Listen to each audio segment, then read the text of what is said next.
নিয়তটা ঠিক থাকে, নিয়তকে ঠিক রেখে আপনি আপনার হালাল উপার্জন করছেন, হালাল ভাবে চাকরি করেন, ব্যবসা করেন, বাণিজ্য করেন, যা কিছু করেন হালাল ভাবে আপনি যা করছেন, ইসলামী শরীয়তে বৈধ যা কাজকর্ম আছে, যা কিছু আপনি করছেন, এসব কিছু করার মাধ্যমে আল্লাহ তাআলা রব্বুল আলামিনের ইবাদতে পরিণত হয়ে যায়। জোরে বলি সুবহানাল্লাহ। আপনি ঘুমাচ্ছেন, এটাও আল্লাহর ইবাদত। আপনি খানা খাচ্ছেন, এটাও আপনার ইবাদত। মহিলা মা বোনেরা রান্না বান্না করেন, সেটাও আল্লাহর ইবাদতে পরিণত হয়ে যায় যদি তার উদ্দেশ্য ঠিক থাকে, ঠিক কিনা? মা বোনেরা ঘরের মধ্যে যে কাজ করে সেগুলো আল্লাহর ইবাদত বন্দিগিতে পরিণত হয়ে যায় যদি নিয়তটা ঠিক থাকে, উদ্দেশ্য ঠিক রাখতে হবে। হারাম করা যাবে না। আপনার ইসলামী শরীয়তের মধ্যে যা বৈধ কাজ আছে সবগুলো আপনার জন্য ইবাদত। এইগুলো করলেন আপনার ইবাদত হয়ে যাচ্ছে।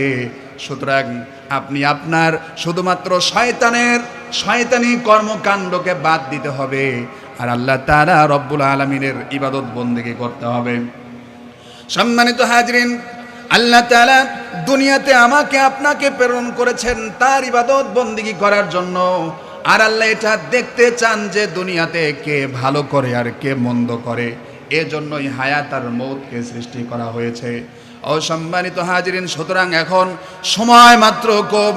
এই তো 50-60 বছরের জিন্দেগি।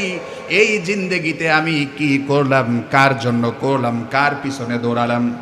বন্ধু বান্ধবের আড্ডায় পড়ে সময়কে যদি নষ্ট করে দেন, হাসরের দিন আল্লাহ তাআলা রব্বুল আলামিন আপনার এই হায়াত, এই সময়ের হিসাবে চাইবেন। আল্লাহ তাআলা রব্বুল আলামিন বলবেন, ও আমার বান্দা, আমি তোমাকে যে হায়াত দিয়েছিলাম, তোমার এই হায়াতটা কোন রাস্তায় ব্যয় করেছো? আল্লাহ জিজ্ঞেস করবেন, আমি তোমাকে যৌবন দিয়েছিলাম, যৌবনটা কোন রাস্তায় ব্যয় করেছো? আমি তোমাকে সম্পদ দিয়েছিলাম, এগুলো কোন রাস্তায় ব্যয় করেছো আর কোন রাস্তায় উপার্জন করেছো? দেখুন ভাই, আমরা দুনিয়াতে কিন্তু একা একা ইচ্ছা করে আসতে পারি নাই।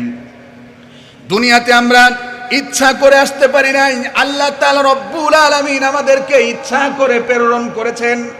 আল্লাহ তাআলা রব্বুল আলামিন যদি আমাদেরকে দুনিয়াতে প্রেরণ না করতেন, কোনোদিন আমরা এই আল্লাহর দুনিয়াতে আসতে পারতাম না।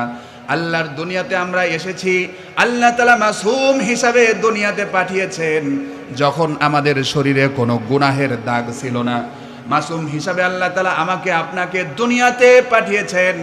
কিন্তু আমরা যখন কবরে চলে যাব, তখন যদি আমাদের শরীরে গুনাহ